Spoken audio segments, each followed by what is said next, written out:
Welcome to Uncloseted Conversations. Even if you stumbled upon this channel by accident, you are welcome here. The stories here are from my heart, from my soul, from my pen to your ears. I hope that you will stay a little longer and open yourself to the magic of storytelling. Here I write fiction, and though not always aligning with reality, it still tugs at heartstrings. Stories are escapes and sometimes a balm to the soul. So, enjoy your time here, and if reality presses down too loud and too hard, come knock at the door, come in, take a seat, grab a coffee, and just exhale. These are veil-bound stories, and the space is free and non-judgmental. Sit back, earphones or pods in, and let's listen to another exquisite romance. Threads of Eternity. Some loves are older than time, stronger than magic, and impossible to untangle. Chapter 1. She woke the supreme. The bar was too loud for Riley Valeria. Not loud like laughter or music, not the warm kind of noise that wraps itself around you and calls you back to the world. This was the kind of sound that scraped at the inside of her skull. Voices colliding. Glasses clinking like impatient teeth.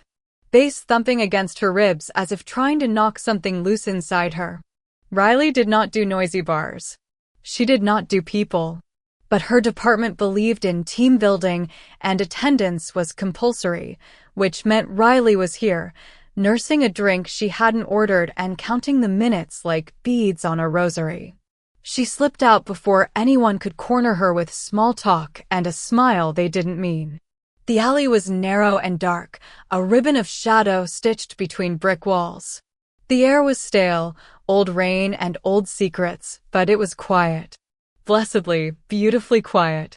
Riley leaned back against the wall and tipped her face up to the sky.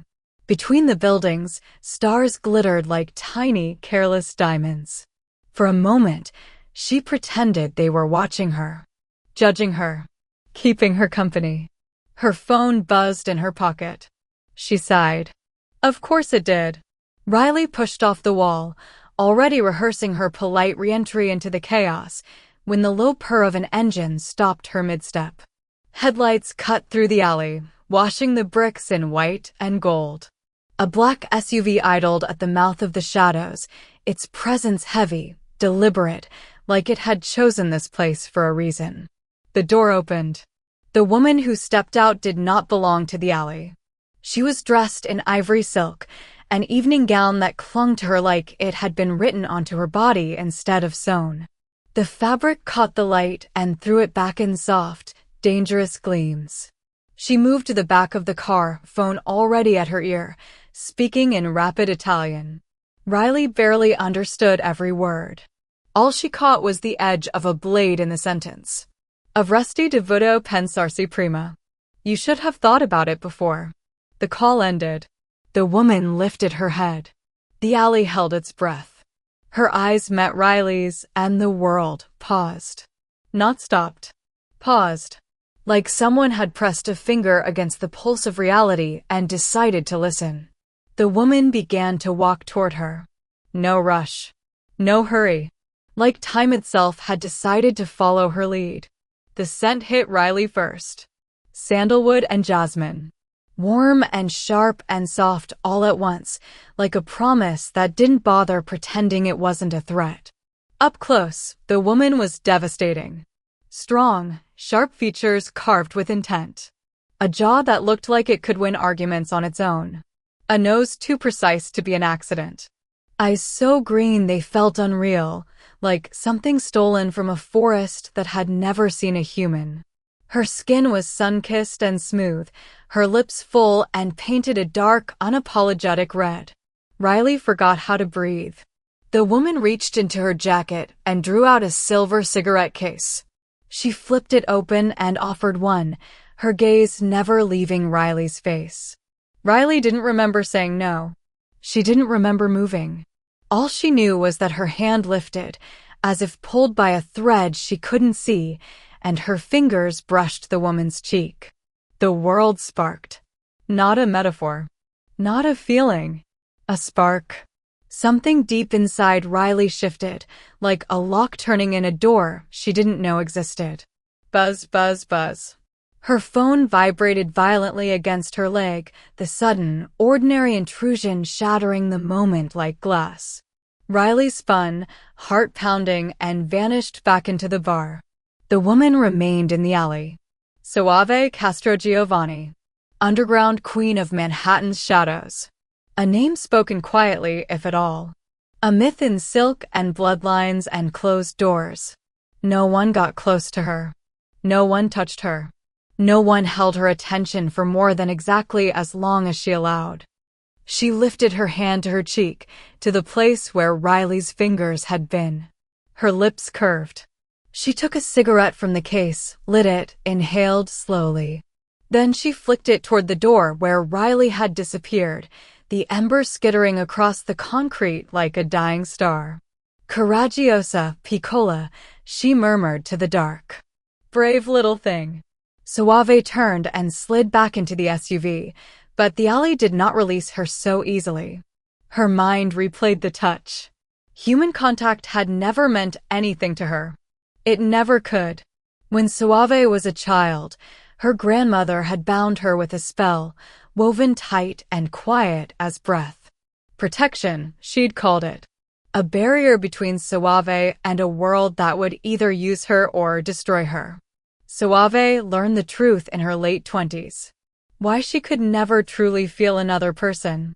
Why love passed her like a rumor she wasn't allowed to hear. The Castrogiovanni family didn't just rule Manhattan's underworld.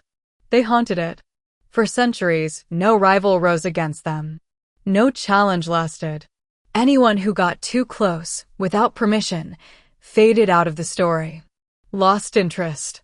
Disappeared. Magic, stitched into power. Power, hidden behind blood and money and fear. But tonight, Riley Valeria had reached through centuries of wards and whispered straight into Soave Castrogiovanni's heart with nothing but her fingers. Soave leaned back in the seat, green eyes glinting in the dark. She intended to find out how. And why. And who this dark-haired stranger was who had dared to touch a queen and wake a sleeping god. Chapter 2. The world learns her name. Riley Valeria woke up with Italy in her mouth. Not the taste of coffee or wine or salt air. The word itself. Italia. It sat on her tongue like a secret she didn't remember learning. Her ceiling fan turned lazily above her, chopping the morning light into soft, stuttering pieces. The city outside her apartment window hummed its usual, impatient song. Nothing looked different. Everything felt attentive. She swung her legs over the side of the bed and stood. The floor was warm. She paused, frowning. It had been cold last night. She told herself the sun must be hitting the pipes just right and kept moving. In the kitchen, she reached for her mug. It slid into her hand. Not fell. Not tipped. Slid. Riley stared at it like it had just confessed to a crime. Okay, she muttered. We're not doing this. She filled it with coffee, trying to pretend her heart wasn't beating a little too fast. Her phone lay face down on the counter. She thought, idly, of a song she hadn't heard in years. Something her father used to play in the car when the windows were down and the world felt bigger than it does now. Her phone lit up. The song started playing. Riley nearly dropped the mug. She stared at the screen, at the impossible coincidence stacking itself neatly into a pattern she didn't want to see. She turned the volume down with fingers that didn't quite feel like they belonged to her. On the mirror by the door, her reflection blinked a half-second after she did. Riley leaned closer. Her reflection leaned too, but slower. Curious. Like it was studying her back. She stepped away, pulse in her throat. By the time she reached the street, the city felt wrong in the quietest ways. A traffic light turned green just as she thought she'd be late. A gust of wind opened a door for her like a courteous ghost. A stray cat crossed her path and stopped, looking up at her with eyes too knowing for something that small. Stop it, she whispered to the day. I don't want this. The day did not listen. At work, the printer jammed. Riley sighed, crouched down and thought, just work. Please. It did. The paper slid free, smooth as a bow. Her coworker stared at her like she'd just pulled a coin from behind the machine's ear. "Did you?" he started. Riley stood too fast. "No." She didn't know what she was denying. She just knew she had to. By lunchtime, the dreams started bleeding into her waking thoughts. Stone steps. Candlelight. A long table in a room that smelled like old books and citrus. A woman's laugh, low and amused, echoing through a hall that had never heard her name. Green eyes. Riley pressed her fingers to her temple, trying to shake the image loose. It didn't go. That night, she didn't turn the lights on in her apartment. The dark felt kinder now, like it was waiting for her instead of hiding from her. She sat on the edge of her bed and spoke into the quiet. "Who are you?" The air shifted. Not a sound. Not a voice. Just a feeling. Like the room leaned in to listen. Across the city, in the back seat of a black SUV, Soave Castrogiovanni shivered. She felt the leather beneath her palms. The cool of the glass against her shoulder. The weight of her own breath in her chest. Sensation, blooming where there had only ever been silence. Her lips curved into a slow, dangerous smile. "Found you," she murmured to no one at all. Chapter 3. The Code Beneath the Skin. Riley Valeria had always trusted systems. Code made sense. You told it what to do, and it obeyed. If it didn't, it was your fault, not the universe's. There was comfort in that. A clean, honest relationship between cause and effect. This morning, her laptop betrayed her. She sat in her apartment, coffee cooling, forgotten at her elbow, staring at a blank screen. Her fingers hovered over the keyboard, waiting for the thought to fully form. The code appeared. Not on the screen. In her head. Lines of it, bright and precise, floating just behind her eyes like a second interface layered over reality. Riley blinked hard. It stayed. She typed. The screen filled in exactly what she'd already seen. Her breath caught in her throat. She deleted a line, just to prove herself wrong. The ghost code rewrote itself before she could finish the thought. "No," she whispered. "No, no, no. I don't do this." Her phone buzzed on the table. She didn't touch it. She thought about who it might be. The name flashed on the screen. Riley pushed back from the desk so fast her chair hit the wall. She stood there, hands shaking, staring at her own reflection in the dark window.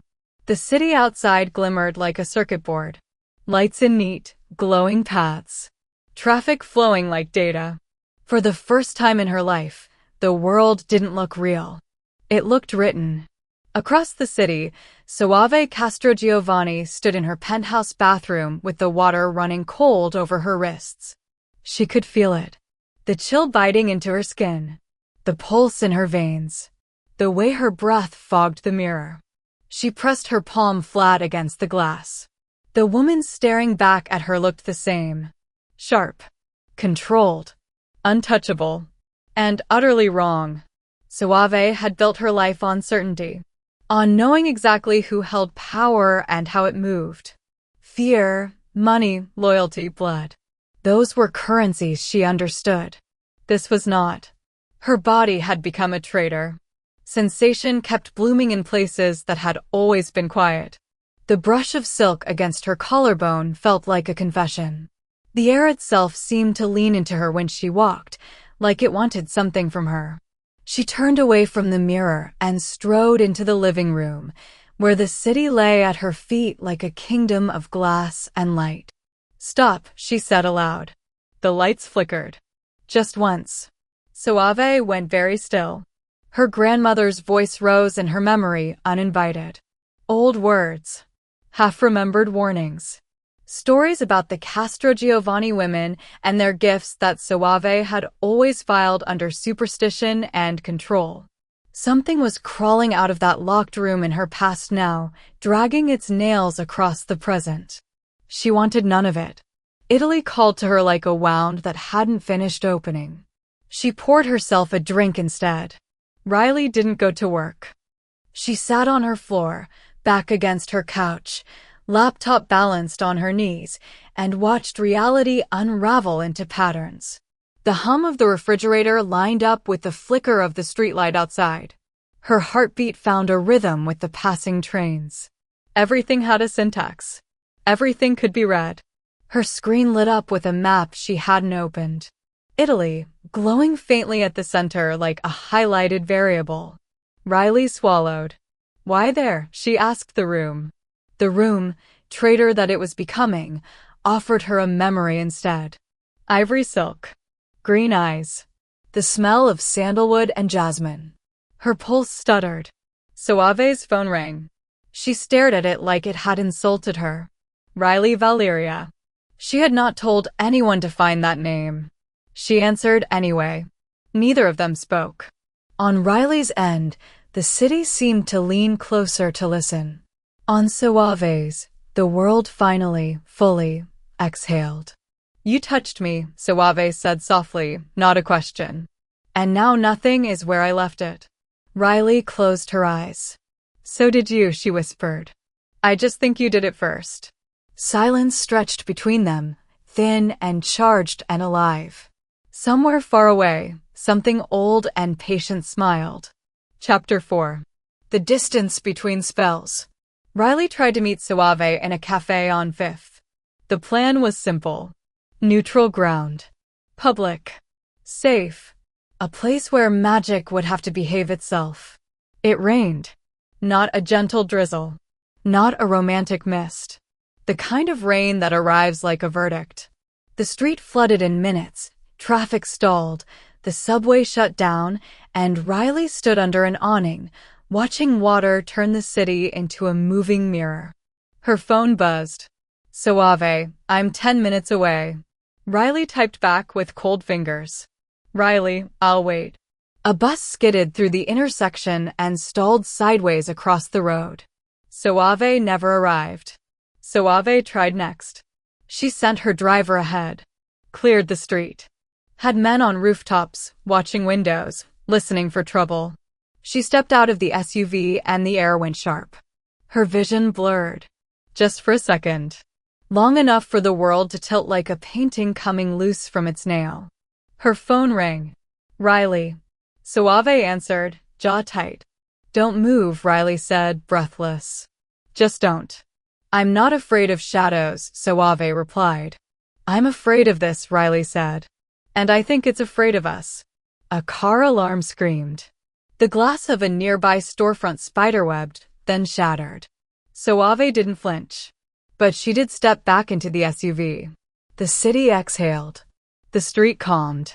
The world clicked back into place like it had just decided to tolerate them again. They didn't try to meet after that. Not in person. Their magic found other ways to touch. When Riley dreamed, Soave stood in the doorway of the dream, arms crossed, watching like she was daring the world to explain itself. When Soave lost her temper, Riley's lights flickered across the city. They learned each other's tells through glitches and echoes. A long pause from Soave meant the air in Riley's apartment went heavy and warm. A sharp thought from Riley meant Soave's glass would crack in her hand. It became a game they pretended wasn't a warning. Soave booked a flight to Italy at 3 in the morning. She didn't tell anyone why. She didn't tell Riley. The pull had become unbearable, like a hand at the back of her neck, guiding her towards something old and waiting. Her grandmother's house sat on a hill that looked down on olive trees and stone walls, and a road that remembered Roman feet. It hadn't changed since Soave was a child. It smelled like lemon oil and dust and prayers that had never been written down. Her grandmother opened the door and studied her with eyes that had seen too much to bother pretending. "You broke something," the old woman said. Soave swallowed. "I didn't touch anything." Her grandmother stepped aside. "That's what you think." Riley called Great Aunt Isabel from the floor of her apartment, Italy glowing on her laptop screen like a heartbeat. Isabel answered on the third ring. "Riley," she said. "I was wondering how long it would take." Riley closed her eyes. "You knew." About the code in the world? Isabel asked gently. Yes. Riley's laugh came out sharp. You could have mentioned that. I was hoping it would skip you, Isabel said. It usually does. Usually, Riley echoed. There was a pause, heavy with things not being said. Pack a bag, Isabel finally told her. You're coming to see me. And after that, we're going to talk about Italy. Riley's pulse jumped. Why Italy? Isabel sighed, the sound of a door opening somewhere far away. Because that's where this started. And that's where she's going. Riley gripped the edge of her laptop. She who? Isabel smiled, even through the phone. Riley could hear it. The woman who touched you back. Across a sea and a continent, in a stone kitchen that had outlived empires, Suave's grandmother drew a circle of salt on the table. Sit, she ordered. Suave did. You were bound, the old woman said. Protected. Hidden. Locked. So, unlock me, Suave snapped. Her grandmother met her gaze, unblinking. I didn't, she said softly. You did. Or rather, she did. Chapter 5. What breaks the lock? Suave's grandmother did not use candles. She used sunlight. She opened the shutters and let the late afternoon pour into the kitchen, turning dust into drifting constellations and the old stone walls into something warm and alive. The circle of salt on the table glowed faintly, not with light, but with attention. So, the old woman said, sitting across from Suave. You finally felt your own skin. Suave's jaw tightened. Don't make this poetic. Tell me what's wrong with me. Her grandmother smiled without humor. Nothing is wrong with you. Something is ending. She reached for a small wooden box, its surface worn smooth by hands that had opened it across generations. Inside lay no jewels. No relics. Just a folded piece of parchment, yellowed and soft as old leaves. She placed it inside the salt circle. You were born loud, her grandmother said. Not crying. Resonating. The wall shook. The birds left the trees. The women in our family knew what you were before you took your first breath. Suave crossed her arms. A dramatic baby. A dangerous one, the old woman corrected. A witch born to a bloodline that bends, not asks. A heart that would have burned through everything it touched. She met Suave's eyes. So, I bound you. The word hit harder than Suave expected. You caged me, Suave said. I hid you, her grandmother replied. From the world. And from yourself. She unfolded the parchment. It was covered in symbols that didn't sit still, lines shifting when Suave tried to focus on them. There is a title older than our family, her grandmother continued. Older than the word magic. A role the world creates when it needs to survive what it is about to become. Suave leaned forward despite herself. What role? The Sorcerer Supreme. The kitchen went quiet around the words. The one who doesn't belong to any bloodline, her grandmother said. Doesn't answer to any circle, any god, any rule written by hands instead of necessity. The one who doesn't use magic. She tapped the parchment. She is magic. Suave's breath stuttered. You're telling me the woman in the alley is the lock and the key, her grandmother finished. The only kind of being that can reach through any binding, any ward. Any lie a family tells itself for centuries. Suave stood abruptly, chair scraping stone. Then send her away. Bind her. Do whatever it is you do. Her grandmother didn't move. I can't, she said. And neither can you. Suave, she went on gently, the world is not a cup you can hold. It is a scale. And right now you and she are standing on opposite sides of it. Suave's hands curled into fists. Then let me cross. You already tried, the old woman said. That's why the streets broke. That's why glass screamed and rain fell like a warning. She rose, slow and sure, and placed a hand over Suave's heart. When the Sorcerer Supreme touches a bound thing, the binding wakes up. It starts to remember what it was made for. And what it was made to keep out. So, we're not allowed to meet? Suave demanded. Not yet, her grandmother said softly. You are both unbalanced. The world writes itself around them, she said. They see the seams, the syntax, the places where reality edits itself to keep going. Riley laughed softly, a brittle sound. So, I'm a walking bug report. Isabel's eyes crinkled. More like the operating system. Riley went still. Your mind likes code, Isabel continued. Because it's the closest human thing to how you actually think. Patterns. Conditions. Consequences. You don't cast spells. You compile the world. Riley stared at the steam rising from her tea. It spelled nothing. It didn't need to. Why me, she whispered. Isabel reached across the table and touched Riley's wrist. Because every few generations, the world needs someone who can listen when it speaks, she said. Not a queen. Not a god. A witness with teeth. Riley snorted despite herself. That's a terrible title. It's an honest one. Silence settled between them, heavy and alive. There's a woman, Riley said finally. She feels like a firewall. Isabel's hand stilled. Green eyes, Riley added. Smells like sandalwood and trouble. Isabel closed her eyes for a moment. Yes, she said softly. I was hoping you wouldn't find her so soon. Riley's pulse kicked. You know her. I know of her, Isabel corrected. A bloodline bound so tightly it forgot it was ever free. Power wrapped in protection until it became a cage. She met Riley's gaze. And you, she said, are very good at opening things. Riley swallowed. They told her we can't meet. That it will break the world. Isabel tilted her head. They always say that about change. Riley's mouth twitched. So, you're on our side. I'm on the world's side, Isabel said. And right now, the world is very, very curious about what happens when a lock falls in love with the key. Riley laughed, breathless and scared and bright all at once. What do I do? Isabel slid a folded piece of paper across the table. It was a map. Hand-drawn. Italy circled in red. You learn to walk without rewriting the ground under your feet, she said. And when you can do that. Riley looked up. Then you go meet the woman who touched you back. Chapter 7. The Syntax of Doors. Great-Aunt Isabel did not take Riley to a hidden temple. She took her to the basement. It smelled like concrete and old paint and the kind of quiet that comes from being beneath everything else. The ceiling was low. The light was a single bulb that hummed like it had opinions. This is it? Riley asked. Isabel handed her a piece of chalk.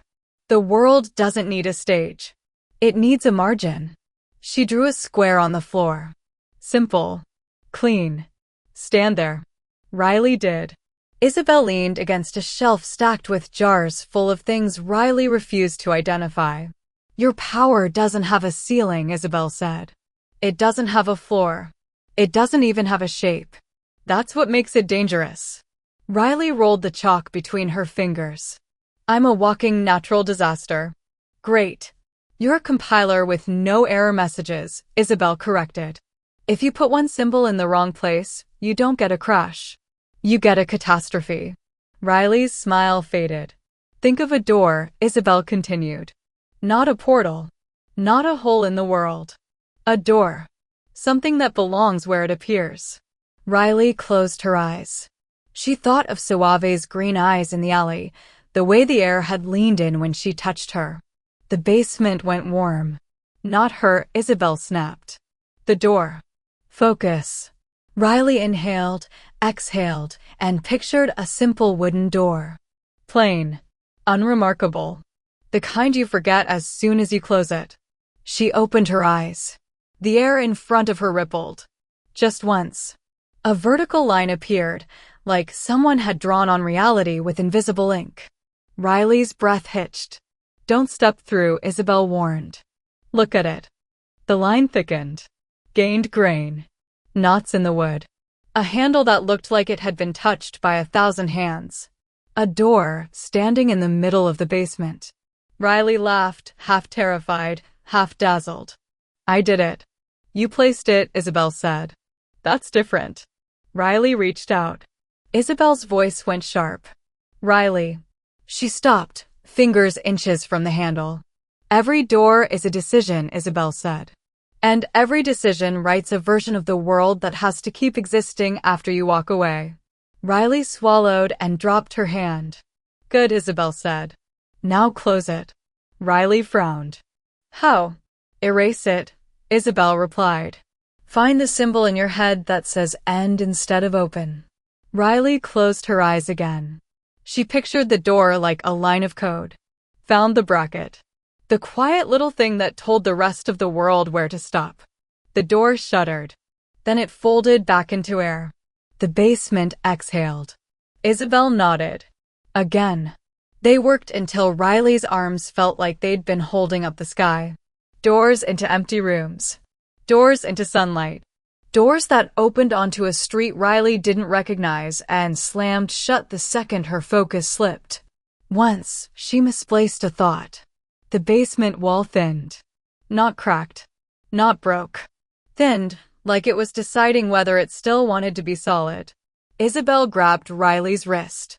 That's how cities disappear, she said quietly. One wrong character. Riley's stomach flipped. I'm not ready. No, Isabel agreed. You're learning to be. Riley sat on the floor, sweat on her brow, heart hammering. Why can't I just go to her, she asked. If I can open doors, I can open one to Italy. To Soave. Isabel crouched in front of her. Because you don't want to arrive, she said. You want to collide. And collisions make craters. Riley laughed weakly. You're very good at killing the mood. I'm very good at keeping the planet, Isabel replied. Riley leaned her head back against the shelf and closed her eyes. Somewhere, across oceans and old magic, she felt a pulse that wasn't hers. Like a door knocking back. Chapter 8. Ice and Iron, Lessons in Magic. Soave Castrogiovanni had always trusted control. Every corner of her life was measured, the exact angle of a gun in her hand, the cadence of a deal, the way her men moved without ever having to be told twice. And now the world was unlearning her. She felt it first in her skin. Not touch. Not pain. Sensation. Threads of heat, cold, friction, air brushing her like it had opinion. Like the city was aware she existed in ways she hadn't asked for. She tried to ignore it. Tried to bury it beneath leather gloves and perfectly tailored jackets. But sensation, once woken, is relentless. Her grandmother had summoned her. The villa outside Florence was old as whispers, perched on a hill with stone steps and olive trees that bent in impossible directions. Wards glimmered faintly along the walls, invisible but potent. Soave didn't understand them fully yet, but she felt them. This is your initiation, her grandmother said. You are bound and protected by generations of power. But you are awake now. And if you do not learn the craft, the protection will crumble. Soave folded her hands behind her back. I'm not a child. You were never a child, her grandmother replied. You were a lock. Now you must learn the key. Her eyes flicked to the horizon. She imagined a dark-haired woman across oceans. Riley. A pulse of heat thrummed through her chest. It made her stomach twist and her pulse kick. Gray eyes.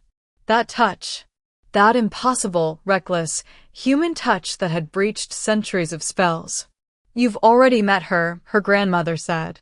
She is your mirror, your undoing, and your only balance. But you cannot reach her yet. You will burn everything if you try. Soave inhaled sharply. Then what do I do?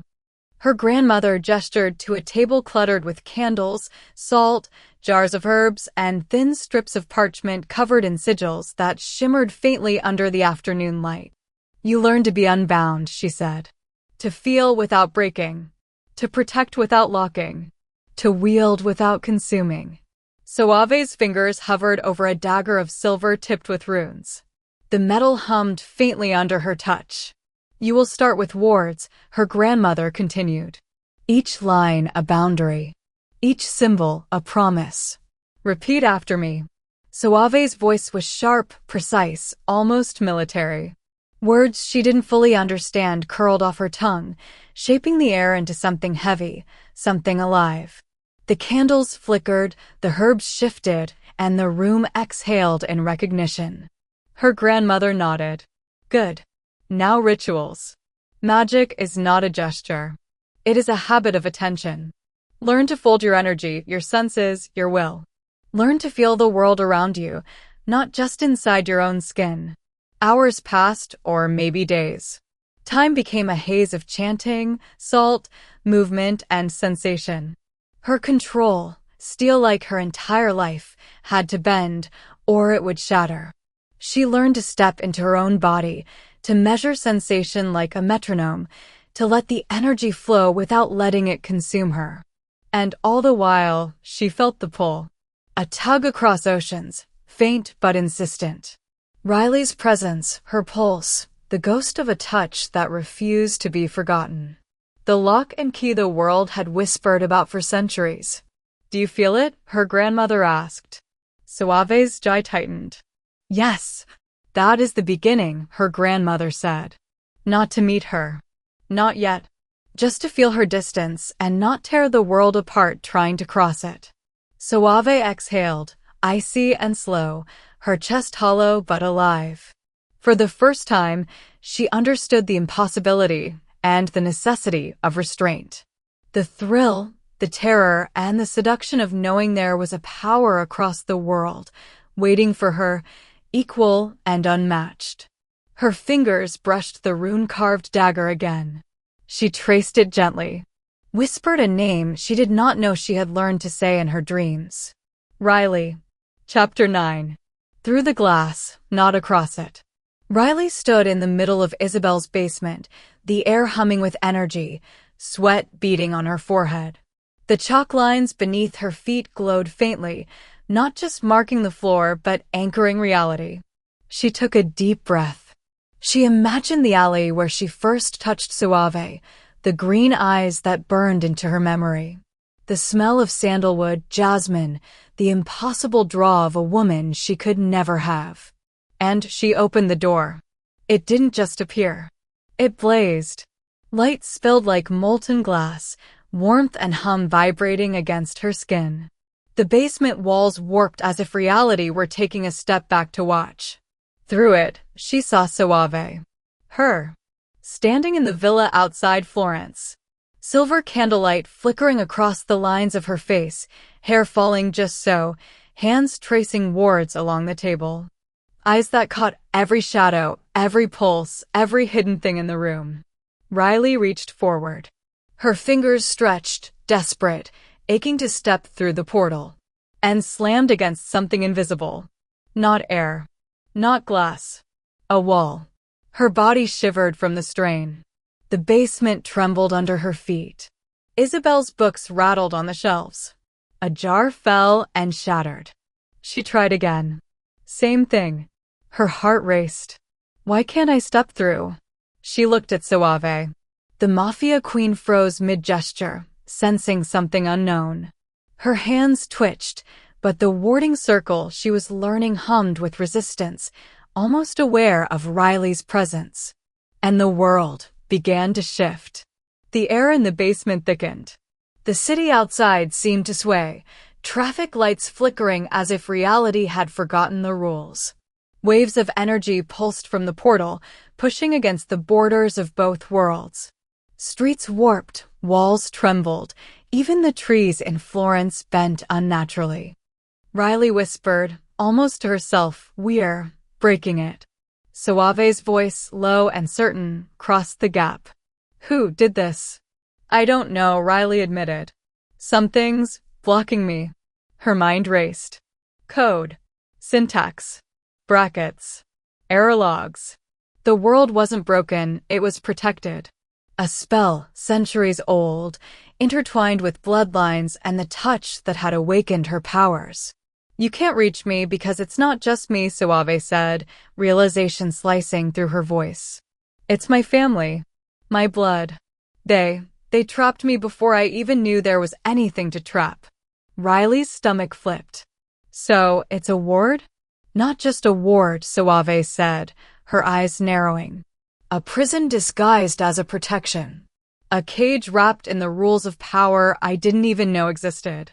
Riley's chest tightened. If we try to force it, we collapse the worlds, Soave finished. Her jaw was tight, the discipline of the mafia, the discipline of magic, fighting for control. Not just me. Not just you. Everything in between. Manhattan, Florence. The streets, the air, the oceans. We could tear it apart. Riley's hand hovered over the portal. She could see every detail of Soave, smell the candle and silk across the world, feel the pull of the human, of the magic, of the destiny tied between them, and she couldn't cross. The thought hit her. Then we need the key. Not a person, a way. A solution. Something to unbind it without breaking it. Soave's eyes softened slightly. And if we fail? Riley's voice was quiet, but ironed with determination. We learn how to fail safely. Because if we don't, nothing survives this. And both of them, across continents, standing before impossible walls, felt it. The pulse between them. The thread of fate. The dangerous, aching possibility that they were not just touching magic. They were the spark that could either ignite or destroy everything. Chapter 10. Bloodlines and Boundaries. Long before Soave Castrogiovanni was born, her family already commanded fear. Not just fear of violence, but fear of possibility. The Castrogiovanni line began in Sicily, centuries before Manhattan ever dreamed of power. They were not born to rule the streets, they were born to protect secrets. Witchcraft ran through their veins, intertwined with a kind of pragmatic ruthlessness that shaped empires. They learned early that power unrestrained could destroy cities, bloodlines, and entire families. And so, the matriarchs of each generation bound themselves and their heirs in protective spells, locks on their own hearts and bodies, wards against both human and supernatural intrusion. Soave was the last born of a line that had once been unstoppable. Her grandmother, the keeper of the old books and older rituals, knew that if the wrong person ever touched a Castrogiovanni unbound, it could unravel more than the family, it could tear through reality itself.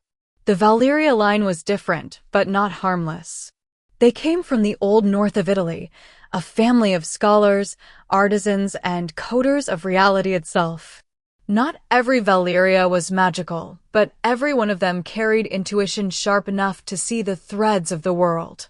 They were keepers of knowledge and keys, the kind of intelligence that could read the world and bend it without speaking a word. Riley's great-aunt Isabel carried the remnants of this gift. She had trained generations to listen to the world's syntax, to see the code beneath life itself. The Valerias feared what would happen if their knowledge combined with another line of untamed magic. And that is where the danger lies. When the Castrogiovanni blood binds itself for protection, it becomes immune. But Soave's awakening, her first touch, broke that. And when Riley's gift is unleashed across the ocean, the threads of both families start to hum in resonance. The elders, the matriarchs, the hidden protectors, all understood the same truth. When a sorcerer supreme meets a being bound by ancient magic, the laws of cause and effect become unstable. Worlds can shift, cities can collapse, reality can rewrite itself. Hence the warnings. Hence the restraint. Hence the terror. This is why both families did everything they could to control the heirs. To bind them. To protect them. To keep them apart. Soave was bound in her grandmother's protective wards. Riley was trained to see the code without touching, to learn doors without stepping through them. And now, both women have awakened, both untamed, both destined to touch. The world itself leans forward, anxious, because it knows the moment their fingers meet again, it will not just be their lives at stake. It will be everything. Chapter 11. The day before the world broke. Riley stared at the portal in Isabel's basement, its edges flickering like a heartbeat struggling to keep pace with the world. Her fingers hovered above the chalk. The air hummed in recognition of her intention, not just to open a door, but to step across time itself. "Aunt Isabel," she whispered. I think I can do it. I can open it. But you will not just step through a door," Isabel said quietly. "You will step into history. Into a moment where every decision echoes through every life that follows. One wrong move, and you don't just fail. You erase everything. Your family. Her family. Entire threads of reality." Riley nodded, her eyes tracing the lines of code in her mind, the logic and syntax of the world itself. She saw how one misaligned symbol could shatter a building. One misplaced spell could collapse a timeline. One forgotten heartbeat could undo centuries. "That's why no one has ever tried," Isabel said. "No one in either family. They fell in love once before the Great War, before the world nearly ended. Two women, one from each line. They couldn't control the power of their bond. Cities burned, people died, nations trembled.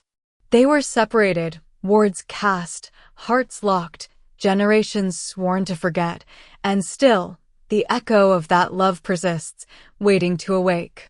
Riley swallowed. "And I'm supposed to fix it?" "Yes," Isabel said, voice sharp but soft. "You are the last of your generation. You are the only Sorcerer Supreme born into this time.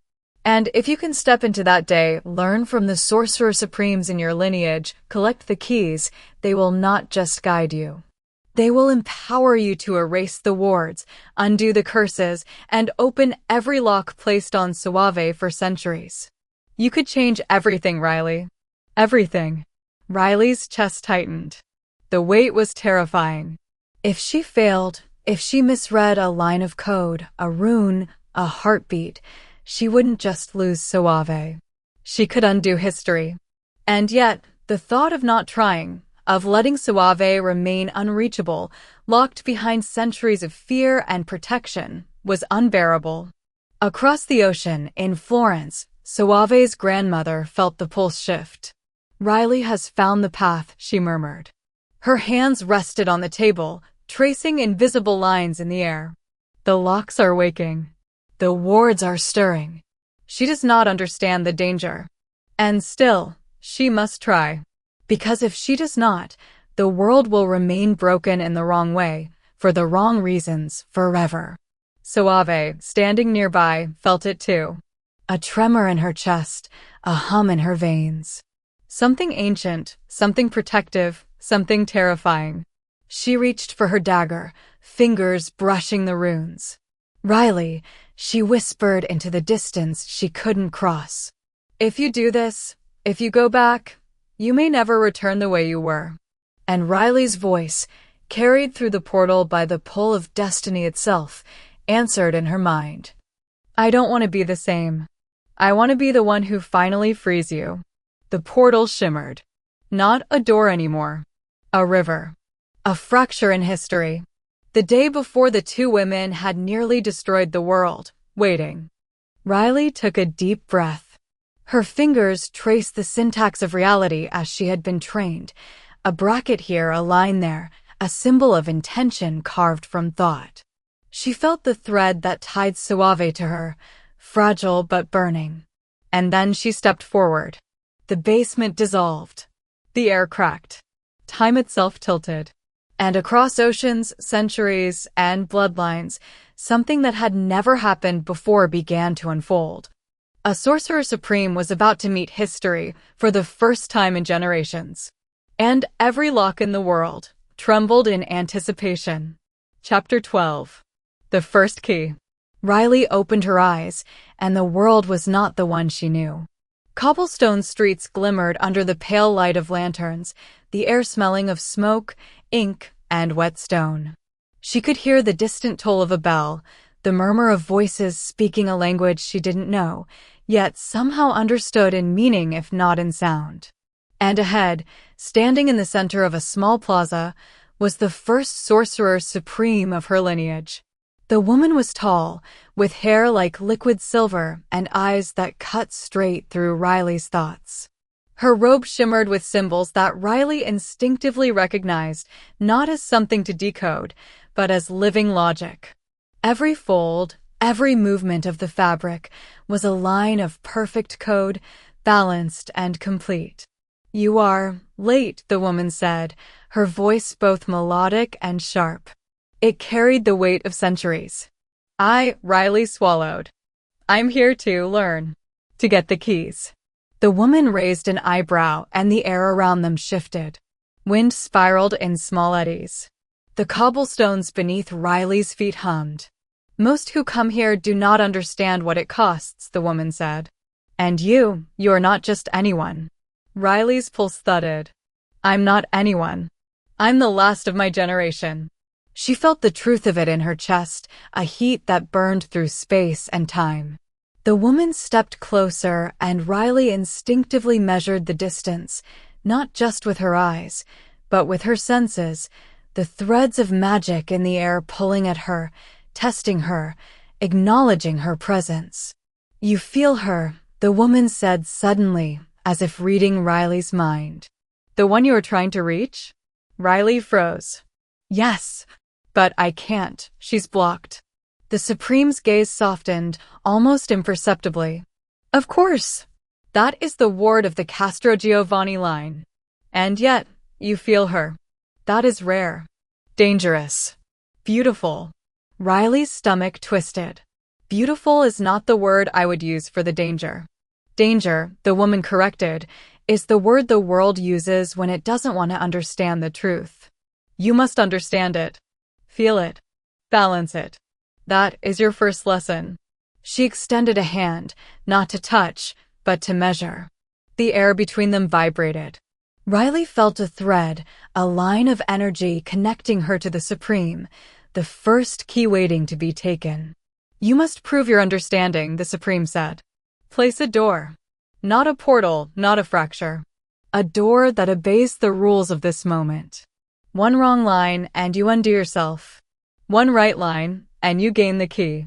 Riley's hands shook slightly, but she centered herself, thinking like she had learned: code, syntax, intention.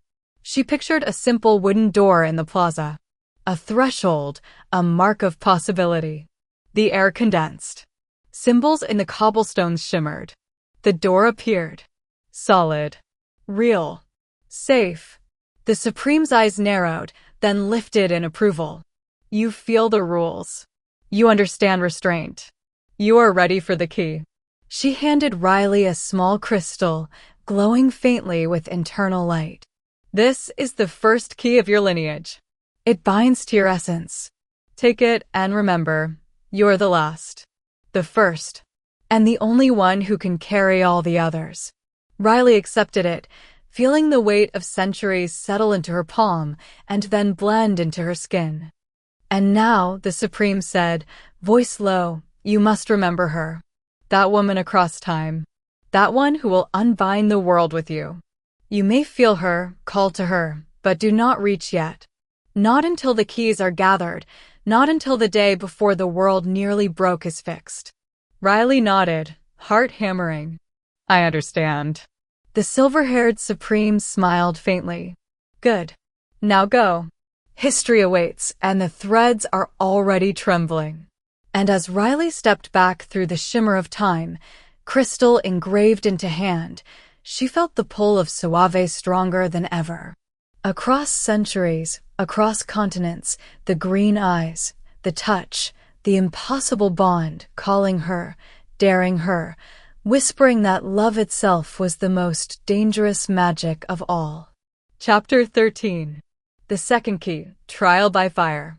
Riley blinked, and the world shifted again. This time, she was not in a plaza, but in a forest at dawn, fog curling around ancient oaks that seemed taller than cities. Light slanted through the branches, silver and liquid. The air smelled of wet earth and smoke, like a memory refusing to fade. She knew where she was. Or rather, she knew who awaited. The second Sorcerer Supreme stepped from between two massive trunks, robes a deep amber, eyes the color of molten gold. Her presence alone warped the light, made the leaves tremble as if acknowledging Riley's arrival. "You're the one," the Supreme said immediately. Not a question. Not a challenge. A statement. The last of your line. The one who will step into the fracture before the world almost breaks. Riley swallowed, pulse quickening. I am here for the key. The Supreme smiled faintly, but it didn't reach her eyes. Keys are never given. They are earned. And they are not yours until the test is complete. Riley nodded, steeling herself. She felt the weight of the first key in her palm, already humming with resonance. She had done this once. Could she do it again? The Supreme gestured, and suddenly the forest ignited, not with fire, but with energy. Flames danced along invisible lines, forming shapes in the air, arcs of magic Riley could almost see as code. Symbols, equations, warnings, everything blazing in defiance. Your trial, the Supreme said, voice echoing through the mist, is not to command the fire. It is to survive it without breaking it. To bend without burning. To thread the line between restraint and recklessness. One misstep, and the key is lost. Riley felt her heartbeat synchronize with the rhythm of the flames. Each flicker, each surge, was a test, timing, intuition, understanding. She saw the patterns as she had been trained, like strings of code, like portals waiting to be opened. Her hands moved instinctively, tracing gestures she didn't consciously know, shaping the energy, folding the fire into loops, guiding it along safe paths. Sparks leapt around her, scorching the mist, but leaving her untouched. You are remarkable, the Supreme said, voice softening slightly. I can see it now. You are not merely powerful. You are precise, calculated. But you're also human, vulnerable. That is what makes this possible. Riley faltered once, a flicker of hesitation, and the flames surged toward her. The Supreme's eyes flashed. Do not forget yourself, she said. Do not forget the one you protect, even from afar. You cannot be reckless, not for her, not for the world. Riley clenched her teeth, remembered Suave's green eyes, the pulse of her magic that reached across oceans, the impossible bond. She centered herself. Her fingers traced the final symbols, closing the loops, bending the fire safely into the ground. The forest fell silent. The flames vanished. The mist curled gently around her, leaving only the Supreme standing, smiling faintly, amber eyes glinting. You have earned it, she said, extending her hand. A crystal, warm and glowing, floated into Riley's palm. The second key. Riley felt it resonate with the first, engraving itself into her other palm, a melody of magic threading through her veins, singing of power, history, and responsibility. You will need all of them, the Supreme said. All the keys. All the lessons. Only then can you step into the day before the world nearly broke. Only then can you unbind the wards of Suave Castrogiovanni. Only then will your hearts not destroy what they touch. Riley nodded, heart pounding. I understand. The Supreme inclined her head. We are watching, Riley Valeria. We know your mission. The keys will guide you, but your choices, those are yours alone. And as Riley felt the pull of the portal, the thread of Suave across time and space shimmered stronger. Closer. A promise. A warning. A pulse that whispered, love itself is the ultimate trial. Chapter 14. The third key, echoes of the near collapse. Riley blinked, and the air shimmered like heat on stone. She was standing on the edge of a city she had only seen in old texts, a place of smoke and iron, streets crowded with people from a century past. The sky above swirled faintly, clouds twisting as if reality itself were unsure how to hold together. And there, in the midst of the plaza, two figures moved, two women, centuries ago, whose love had almost destroyed everything. Riley's pulse hammered. She felt the pull of the timeline like a rope around her chest. Her hands trembled, but instinctively, she raised them, and the first symbol appeared, a glimmering hourglass etched into her palm, glowing faintly at her touch. Time bends around you, a voice said, soft, layered with authority and age. Riley turned. The third Sorcerer Supreme, draped in robes that seemed woven from twilight itself, stepped forward. Her eyes were silvered mirrors, reflecting Riley and the echoing past all at once.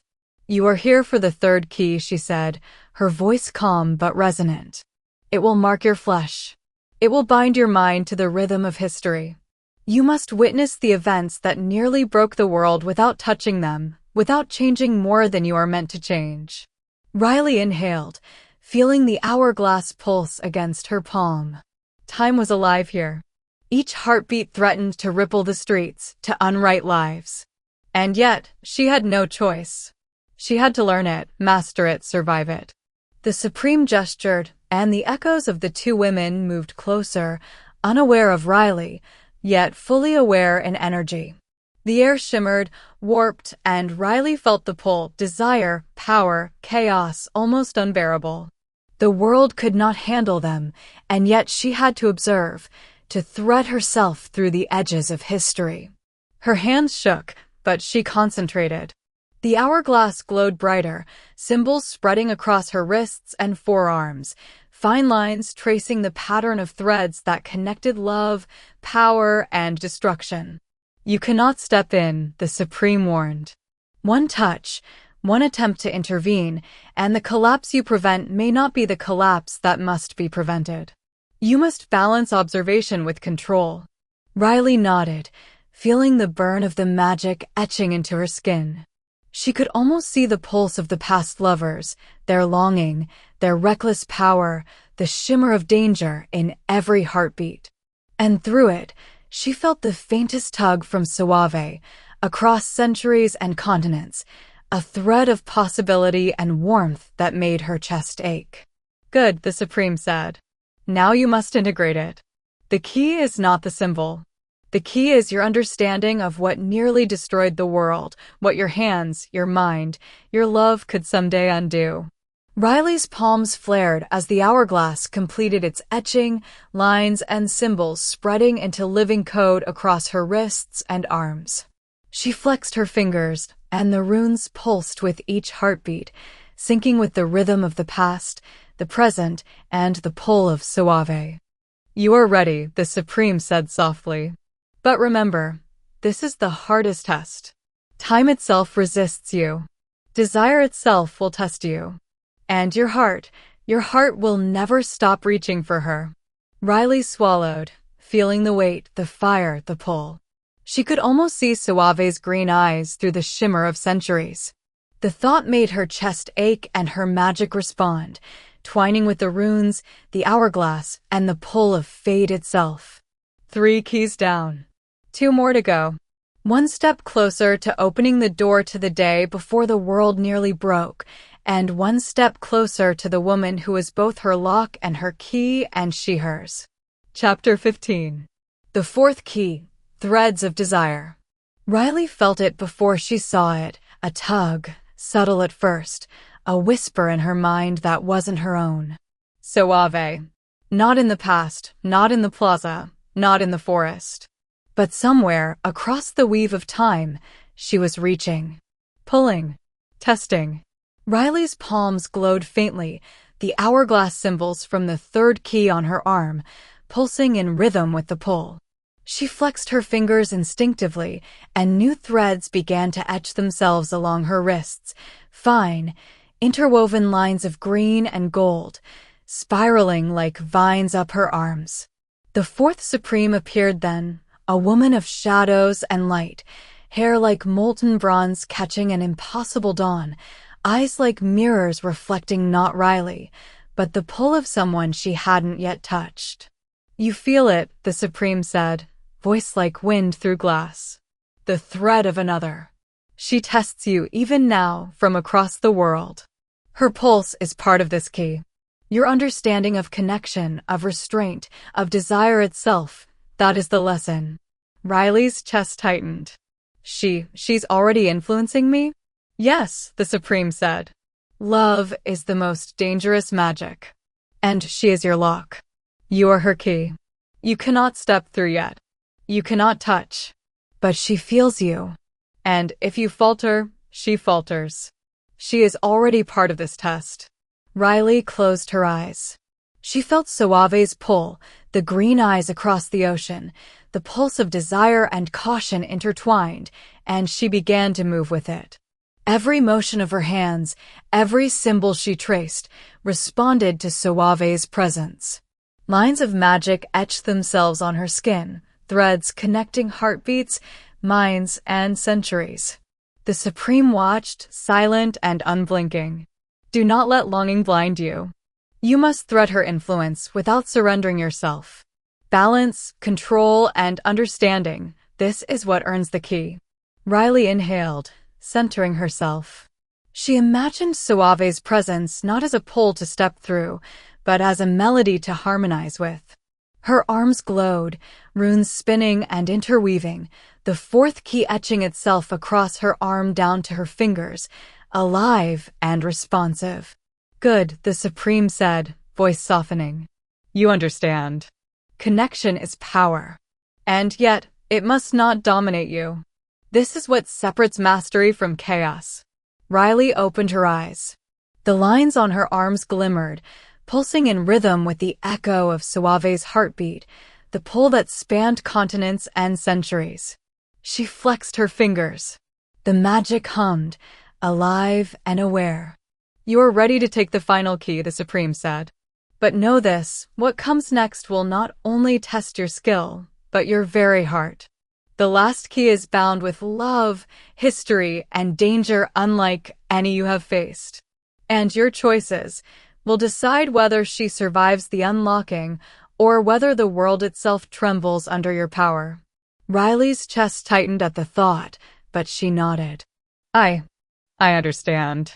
Across the pull of time, she felt Soave's presence quiver slightly, as if sensing Riley's mastery, as if acknowledging the promise that their meeting one day, one step from catastrophe, was getting closer. One more key. One more trial. One final mark to carry on her skin before the portal to the day before the world nearly broke opens. And one heartbeat closer to Soave. Chapter 16. The fifth key, Heart of the Sorcerer. Riley stood on the edge of a cliff that overlooked a city she had never seen, both ancient and impossibly modern, like time had folded itself just for this moment. The wind tugged at her hair, the clouds above twisting into shapes that mirrored the pull in her chest.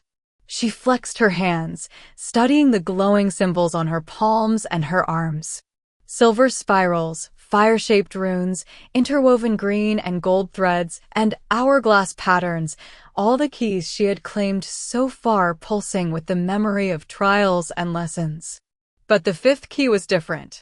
It did not etch itself automatically. It demanded something she could not fake, could not code, could not think her way through. It demanded truth. A figure stepped up from the mist.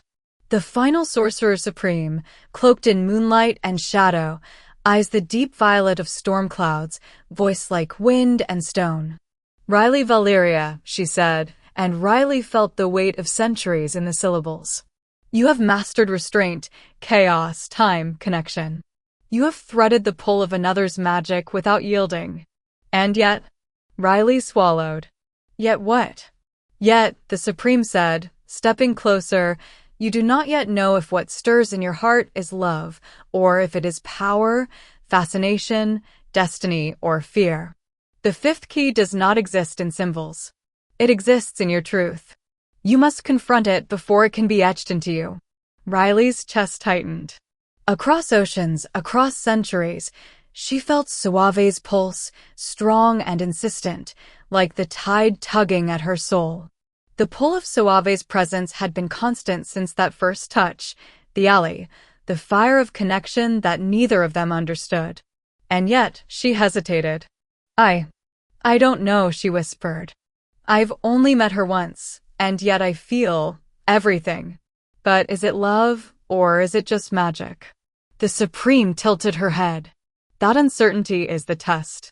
To claim this key, you must open yourself to the risk of truth. You must let your heart speak and accept whatever answer it gives. Riley closed her eyes, breathing deeply. She let go of calculation, control, and instinct. She let go of fear. She reached into the thread that pulled across the world, across centuries. She felt suave, the ice steel of her, the green eyes, the warmth beneath the cold, the pull of a bond neither could explain. She let herself want, let herself care, let herself love, even without permission, even without certainty. The air shimmered. The mist coiled around her hands. Symbols, threads, and hourglass shapes pulsed brighter than ever. And then, slowly, they began to etch themselves across her forearms, wrists, palms, and finally her heart, in new patterns, a final, living crown of magic and emotion. The Supreme's voice softened. You have done it. The fifth key is yours. It is not a symbol on stone or parchment. It is the acceptance of your heart, and it binds all the others. You are now ready to step into the day before the world nearly broke, and to face the woman who is your lock and you, her key. Riley opened her eyes. The runes glowed in harmony, all 5 keys shimmering across her skin. And for the first time, she felt it fully: love. Dangerous, impossible, undeniable love for Suave. And in that recognition, the pull across time grew stronger. She could feel Suave's heartbeat, the thread alive with anticipation, warning, and desire. For the first time, they were not just connected, they were ready. One portal. One impossible step. One moment away from history. Riley Valeria, Sorcerer Supreme, last of her generation, her heart open and burning, was ready to change everything. Chapter 17. The Portal, Lock and Key. Riley stood in a darkened room of her own creation, hands raised, palms out, the glowing symbols of the 5 keys alive and thrumming across her skin.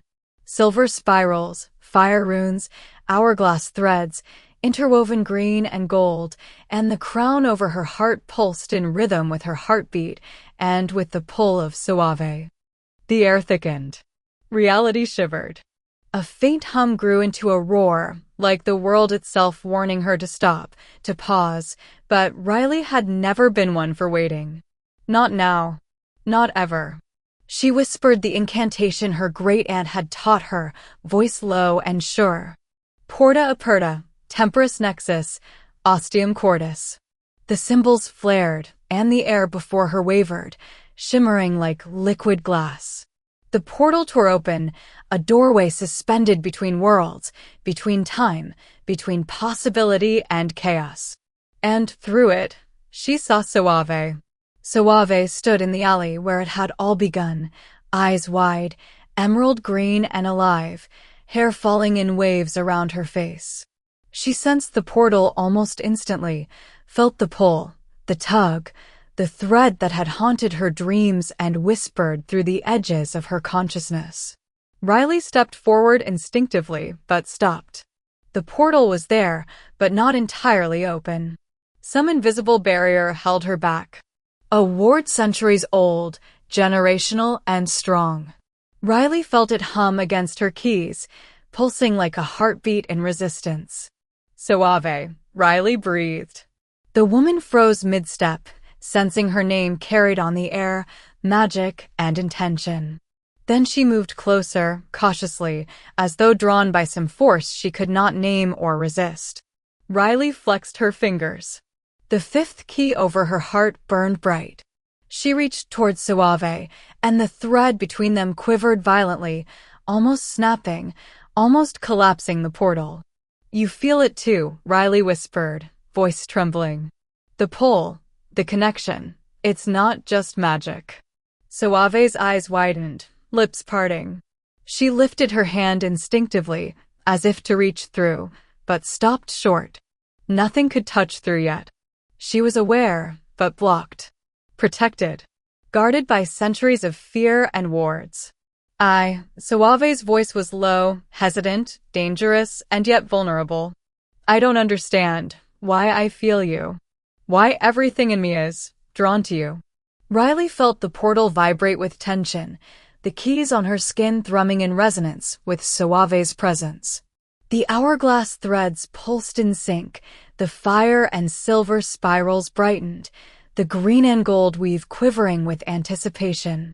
"You're the lock," Riley whispered, "and I'm the key. But we can't touch. Not yet. Something's keeping us apart.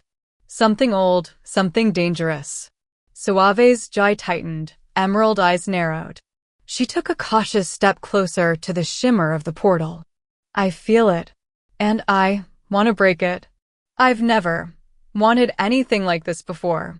Riley's chest ached. "We can't. If we do, we could collapse everything. History, magic, even time itself. The wards are old, strong, protective. Centuries old because someone fell in love once and nearly destroyed the world." Suave's hand hovered just short of the portal. "Then we have to learn how to unbind it. Together. Somehow."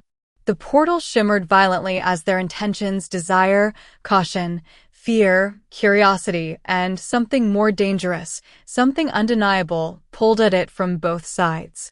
Sparks of energy flickered across Riley's skin, dancing along the 5 keys, and she realized it would not be a simple step.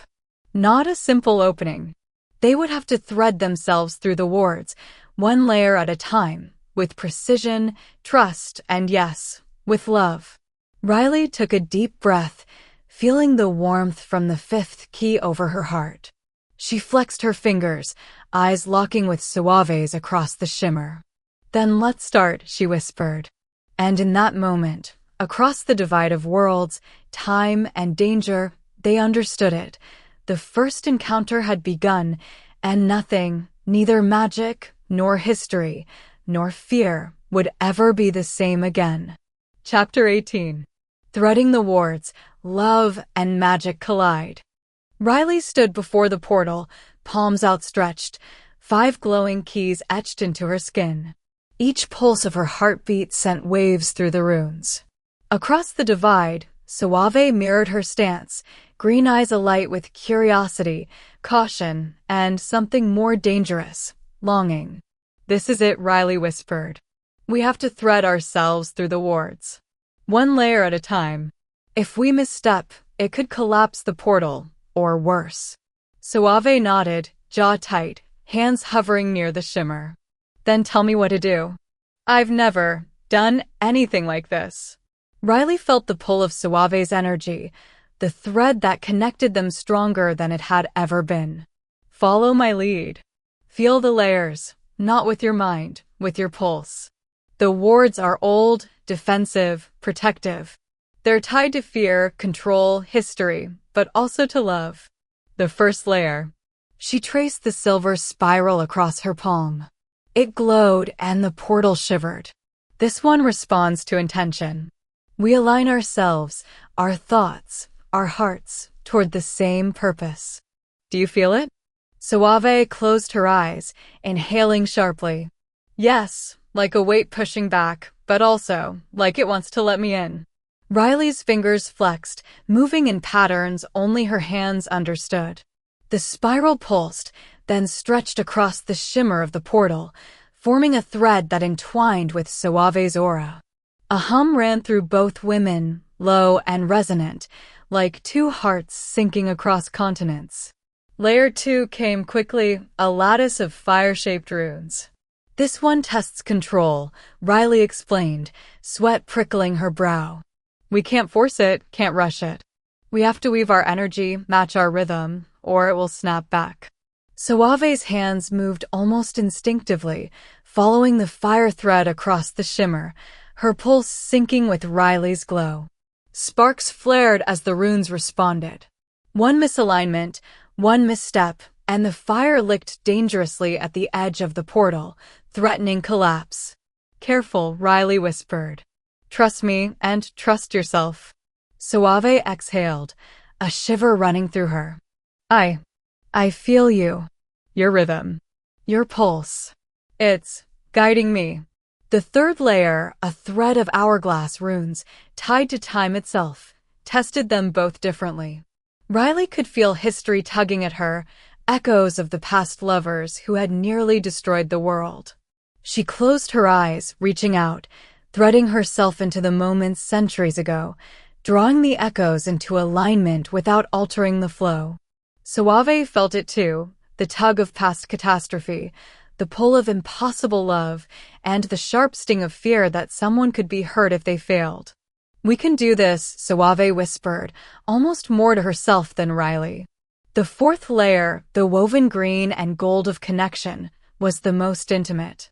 Riley's heart flared as the threads responded to Suave's presence, each pulse of desire, caution, and longing reinforcing the weave. The symbols along her arms glowed brighter, pulsing in perfect sync with Suave's energy. "Keep steady," Riley said, voice trembling. This one is about us. If we falter, it could break everything." Suave nodded, closing her eyes, letting herself feel Riley's pull. I'm with you." And finally, the fifth layer, the crown over Riley's heart, the key of love itself, reacted violently at first. Her chest burned as desire and fear collided, memories of first touch, first recognition, first heartbeat threading across time. Suave felt the same, her own chest tightening, resisting and yielding simultaneously.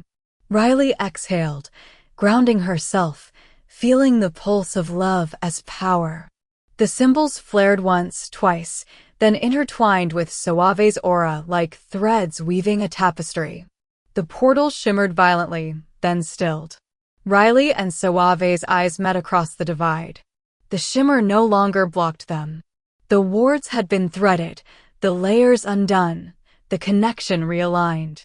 One step, one careful, deliberate step, and they could meet.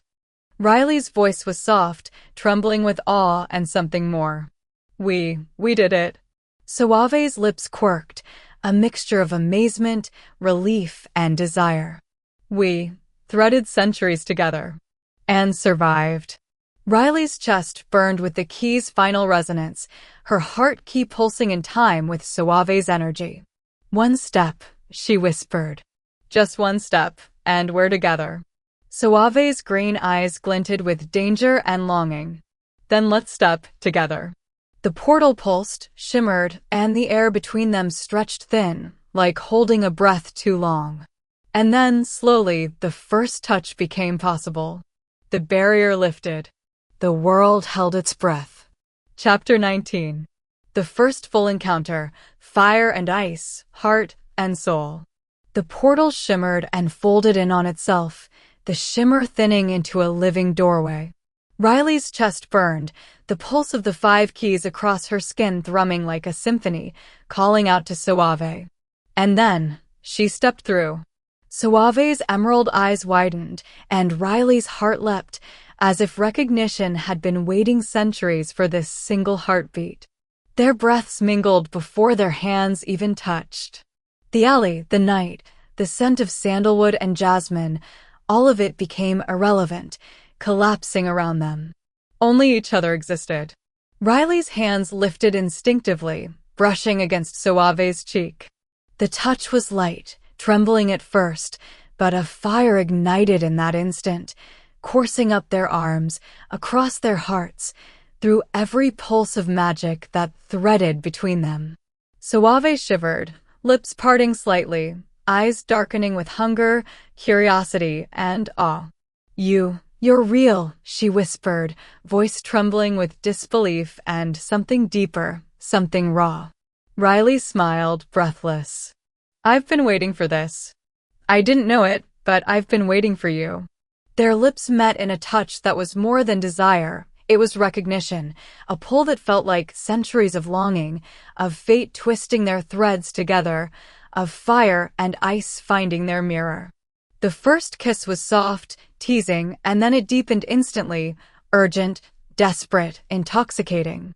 Magic thrummed through them, alive, aware, sparking in the air like lightning. Suave's hands tangled in Riley's hair, fingers threading along her scalp, nails grazing the nape of her neck. Riley shivered into her touch, feeling the ice steel of Suave's body melt into warmth, the pulse of her power entwining with her own. They broke apart just long enough to gasp for air, foreheads pressed together, breathing in each other's scent, hearts hammering in sync. "You feel it too," Riley murmured. "The thread, the pull, it's not just magic." Suave smiled, dangerous and tender at once. "I feel everything. You've broken through. Every ward, every layer. And yet, it feels like we've always known each other." Riley's fingers traced the runes on Suave's arms, the fire, the threads, the pulse of her own keys reflected in Suave's aura. I think we have. From the moment we touched in the alley, I felt it. Like a memory I never had, like a song I always knew." Suave tilted her head, lips brushing Riley's again. "Then don't stop. Don't think. Just us. Right now." And so they did. Hands explored, skin met skin, magic flowing between them like a living river. Every brush of fingertips sent shivers down spines. Every heartbeat echoed in resonance with the other. The world could wait. Time itself bent and held its breath. Riley's lips trailed along Suave's jaw, down her neck, the green and gold threads on her arms pulsing with every touch. Suave responded in kind, hands gliding over Riley's palms, feeling the living etchings of the keys, tracing symbols that seemed to hum in recognition of her own pulse. This is impossible," Suave whispered, voice thick with desire, awe, and something unspoken. Riley laughed softly, breathless, leaning into the fire of it. "Nothing about us has been possible until now. And yet, here we are. Entire worlds, centuries of magic, all condensed into this moment. Into us." The alley around them shimmered faintly with the echoes of magic. The portal pulsed behind them, a reminder that the world, history, and danger were still very real. But here, now, nothing mattered except the touch, the taste, the pulse of each other's hearts and magic. Suave pulled Riley close, forehead pressed against hers, and murmured, "I think. I've been waiting for you my whole life. Maybe longer." Riley smiled, hands cradling Suave's face. "Then let's make up for lost centuries." And in that alley, under the shimmer of a portal that spanned worlds and time, they kissed again, deeper, hungrier, entwined, letting centuries of longing, magic, and danger dissolve into fire and ice, heart and soul. Two women who had finally found what they had been searching for across lifetimes. Chapter 20. Sanctuary of Desire, Private Magic. Riley's hands glowed, 5 keys alive across her skin, pulse thrumming like a heartbeat made of lightning and silk. The alley shimmered faintly around them, magic rippling in response to the fire that had ignited between them.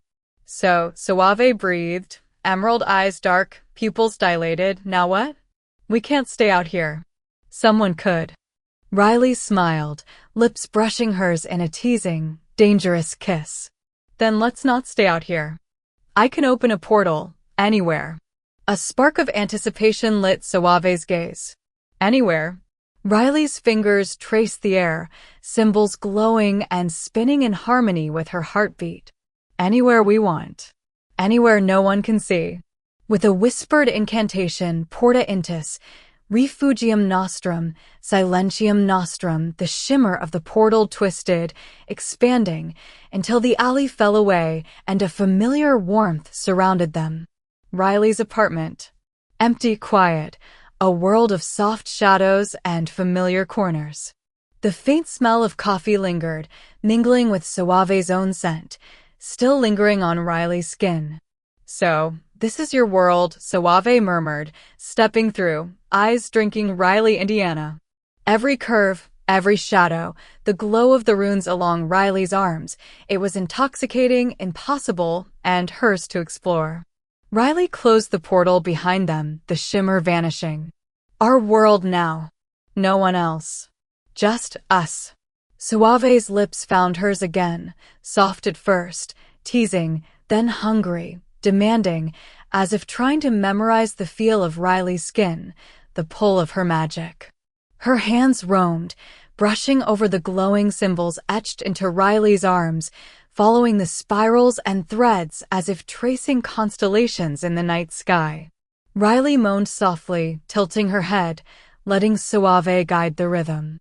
The magic between them pulsed stronger now, unbound by words or history. Every touch sparked threads of power along their skin, illuminating the apartment in soft, pulsating light.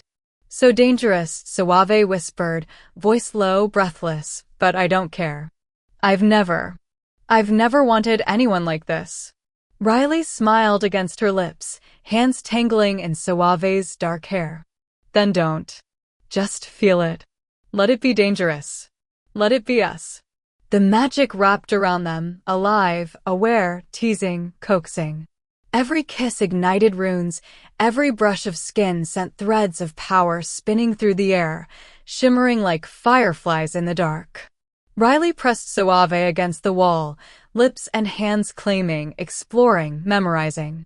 Suave shivered, back arching, fingers clutching Riley's forearms, tracing the glowing keys that marked her as more than human, more than magic, more than destiny.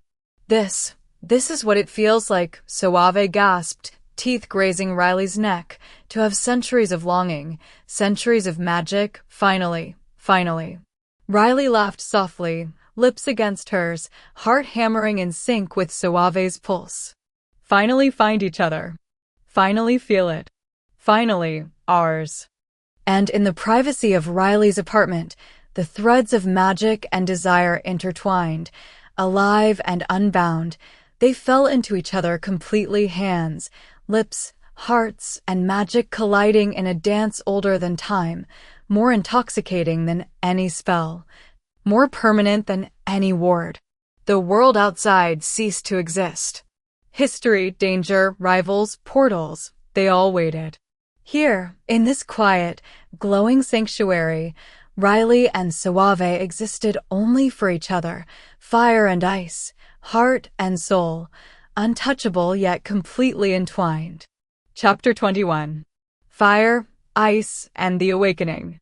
The apartment pulsed around them, walls shimmering faintly with the glow of their intertwined magic. Riley's palms, arms, and chest burned, the 5 keys alive, humming in resonance with Suave's aura, a symphony of power and desire neither had fully felt before. Suave's hands roamed along Riley's arms, fingertips tracing the glowing runes, and something deeper stirred. The threads didn't just glow, they reacted. The air around them thickened, alive with possibility, charged with electricity that was part magic, part longing, part something older than time. Riley exhaled, lips brushing Suave's ear. "Do you feel it?" Suave's breath hitched, emerald eyes wide. "Everything. It's like the magic isn't just mine or yours, it's us." And she was right. Their magic was no longer separate. Every touch, every kiss, every heartbeat merged their powers, forming intricate threads of green and gold, silver and fire, pulsating through the apartment like living energy. Riley let herself feel it fully, pulling, weaving, guiding the threads with intention. Spells unspoken responded to her thoughts, forming patterns in the air, wrapping around them in spirals and weaves, glowing with life. Suave leaned against her, breath warm against Riley's skin.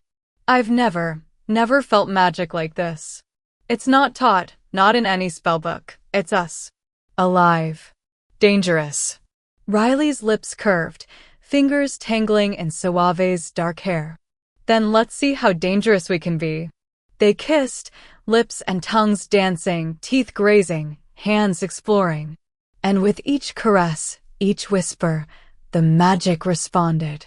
The room flared with shimmering light as the threads of their combined power coalesced into shapes, glowing symbols that had never existed before, patterns that twisted and shifted with their pulse. Riley pulled back slightly, eyes gleaming. "I can feel it, our magic, together. It's expanding. It's like it knows us. Like it's alive, waiting for us to guide it." Suave's hands pressed against Riley's chest over the fifth key, the key of love. It is alive. And it's hungry. Like it wants more. More of us. More connection. More everything. The apartment shimmered, walls bending faintly, shadows dancing along the glow of their magic. Threads of green and gold laced through the silver spirals and fire runes, connecting their hearts, their pulses, their breaths. Sparks danced along skin and hair, licking at their senses with an intensity that was almost unbearable. Riley whispered, voice low, reverent, trembling, This is the first time I've felt my full power. And it's you. All of it, bound to you. Suave's lips curved into a dangerous, intoxicating smile. Then let's see what we can do. Together. Their hands intertwined, palms pressing, the 5 keys on Riley's skin flaring brighter than ever. Threads of magic extended outward, coiling through the room, spinning into intricate shapes that hummed, alive with intention. Objects trembled, light pulsed, and shadows danced like living things. Every brush of skin, every heartbeat, every whispered word of desire wove their powers closer together. The room became a cocoon of fire and ice, heart and soul, magic and love. Riley's lips trailed down Suave's neck, teeth grazing the soft pulse of her skin, and with every gasp, every shiver, their combined magic responded. Threads laced and entwined, forming glowing shapes in midair, sigils of power, born of love, passion, and centuries of destiny. Suave pressed her forehead to Riley's, breath ragged, hands clutching her arms. We could destroy worlds with this. Or create them. Riley smiled against her lips. Then let's start small. And they did. The apartment became a living, breathing testament to their connection, walls shimmering with magical energy, runes floating and pulsing with each heartbeat, threads connecting their hearts to their hands, their lips, their souls. Magic no longer just obeyed them, it knew them, responded to desire and love, and reflected back the intensity of what they shared. Time itself seemed to slow. The world outside ceased to matter. They were fire and ice, lock and key, heart and soul. Together, they were unstoppable. And in that room, alone, they realized something terrifying and exhilarating. They were more than 2 women. They were the beginning of a new kind of magic, born from love, passion, and the breaking of centuries of barriers. Chapter 22. Eclipse of Desire, Forever Bound. The apartment pulsed with their shared magic, walls shimmering, shadows dancing in response to the threads of green, gold, silver, and fire that laced around them. Riley's hands clutched Suave's arms, tracing the keys etched across her own skin, feeling the pulse of her heart key thrumming in sync with Suave's energy. Every kiss, every touch, every whispered name had built to this moment. Desire and magic had entwined into a living force, a current that ran through them both, alive, aware, and hungry. Riley pressed her forehead to Suave's, lips barely brushing, breath mingling. We're ready, she whispered, voice trembling with anticipation and power. Ready to let it all go. Suave's green eyes glimmered, pupils wide, desire and trust colliding in dangerous harmony. Then, let it burn, she murmured, lips finding Riley's in a kiss that was no longer tentative. The first spark ignited deep in their cores, threads of magic flaring in response. The keys on Riley's skin blazed like living fire, running down her arms, over her chest, radiating outward. Suave's aura pulsed in response, emerald and gold entwining with silver spirals and fire-shaped runes. Every touch, every gasp, every shiver sent ripples of energy into the air. The apartment seemed to dissolve, replaced by a halo of light and thread, as though reality itself bent to the power of their union. Riley moaned into Suave's mouth, body arching, fingers tangling in hair that shone like midnight waves. Yes, now, feel it. Suave cried out, her own energy surging, wings of magic unfurling unseen, a storm contained only by the strength of their trust. Yes, together. The world outside ceased to exist. Threads of magic spiraled around them, coiling, weaving, binding them. Sparks of green, gold, silver, and fire danced across skin, over hair, wrapping around hearts and hearts alone. The crescendo built, pulse upon pulse, heartbeat upon heartbeat. Riley felt the keys over her palms and arms flare one last time, the fifth key over her heart exploding in resonance with Suave's core as her fingers slipped deeper between Suave's legs. Suave's fingers found Riley, wet and ready. Magic, desire, and love collided and fused, a living tapestry of their connection that reached through space, time, and history. Their climax of passion became a climax of power. Energy shot outward in radiant arcs, shimmering threads stretching through the apartment, bending light, bending reality, binding them in a way no ward, no curse, no history could ever unravel. Riley gasped, trembling against Suave, lips and hands impossibly fused, hearts hammering. Forever, with you. Suave's voice was raw, almost reverent. Forever and beyond. And as they shivered, collapsed into each other, every ounce of magic and love intertwined, the runes and threads sealing a bond stronger than any spell. Their magic hummed in harmony, alive, eternal, weaving them together across all planes of existence. The apartment glowed, pulsing with the aftershock of their release, a sanctuary now permanently etched with their love, their power, their connection. Even after breath returned, after heart slowed, the energy lingered alive, aware, a living testament to two women who had defied history, magic, and time itself to find each other. Riley's lips brushed Suave's one last time, softer now reverent. We did it, she whispered. Suave's emerald eyes glimmered, soft and molten with love and wonder. Yes, together. Always. And in that moment, the threads of their magic, their love, and their hearts became one. Forever. Chapter 23. After the storm, worlds collide. The sunlight slipped through the blinds of Riley's apartment, painting golden streaks across the floor. Riley stirred under the weight of someone else's presence, heart still pounding from the night, from the magic, from the intensity of it all. Suave lay beside her, emerald eyes fluttering open, lips curved in that dangerous, teasing smile Riley had come to love. She stretched, the barest glimpse of power rippling through her as she flexed her fingers, every movement elegant, controlled, deadly, yet soft in Riley's presence. Riley blinked, heart lurching. Morning, she murmured, voice husky.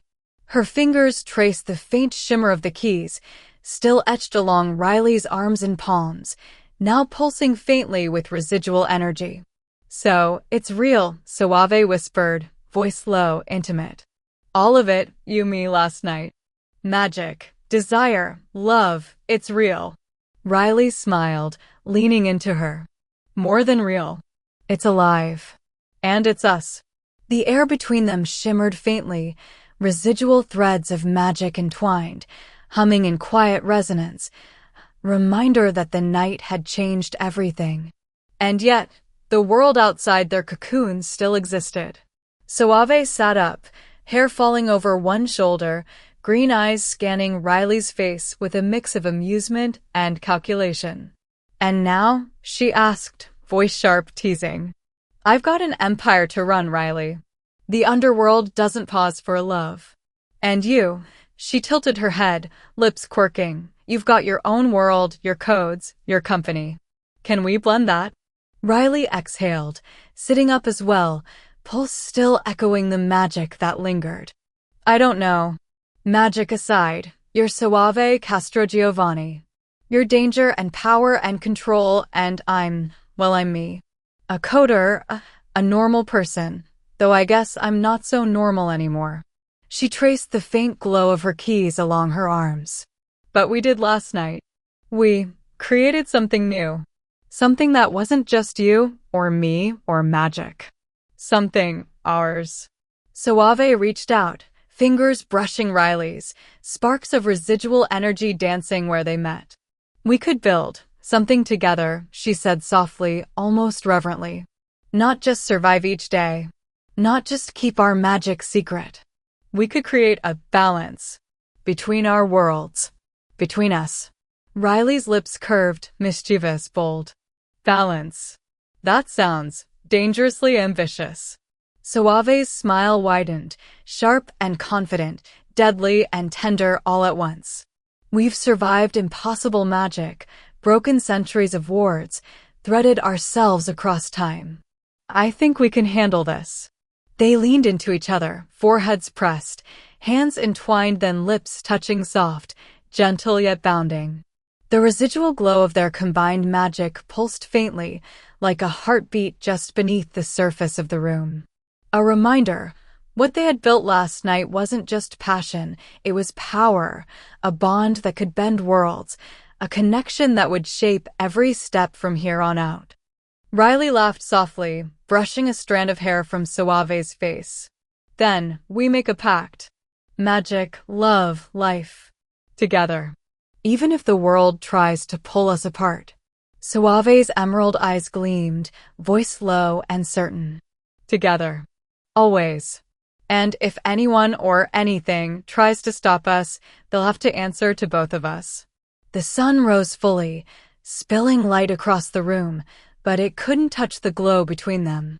A new day, a new world, a new beginning, where danger, magic, and love would coexist, and Riley and Suave would write the rules. And as they held each other, lingering in the quiet after the storm, they both knew nothing could ever separate them now. Not power, not history, not life itself. Chapter 24. Magic, Mischief, and Monday Meetings.